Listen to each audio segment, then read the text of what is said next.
Hello दोस्त, नमस्ते, प्रणाम करते हैं, अपने यूट्यूब पे स्वागत करते हैं। हमारे चैनल का नाम है अर्चना भोजपुरी गीत स्टार।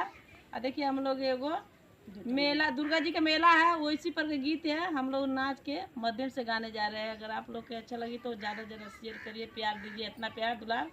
हम लोग एकदम पंख से ऐसी उड़े चलो। सैया रे कैसा मांगा दयाला बेला बा दुर्गा जी के मेला बा। सैया रे कैसा मांगा दयाला बेला बा दुर्गा जी के मेला बा।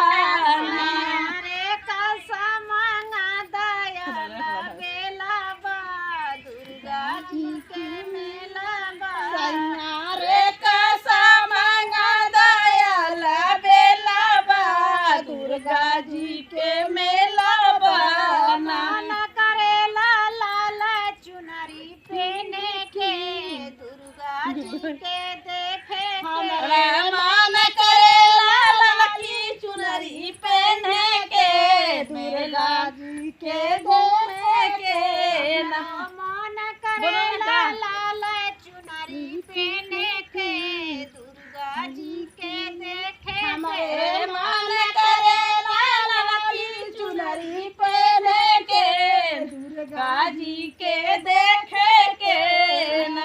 सड़िया दिहला की सासू हाथे सलिहली छीन सैया सड़िया दिहला की सासू हाथे सलिहली छीन सासू जेतना दुखवा दिहले बाड़ू जवानी में बदला ले लटकानी में। सासू जेतना दुखवा दिहले बड़ू जवानी में बदला ले बुढ़ाई में ना। सासू जेतना दुखवा दिहले बाड़ू जवानी में बदला ले लटकानी। सासू जेतना दुखवा दिहले बड़ू जवानी में बदला ले बुढ़ाई में ना। हमारो मोसैया रे कैसा मांगा दयाला बेला बा दुर्गा जी के मेला बा।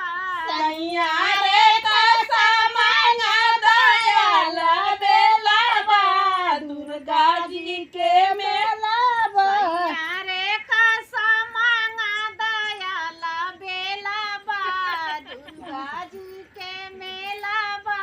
सैया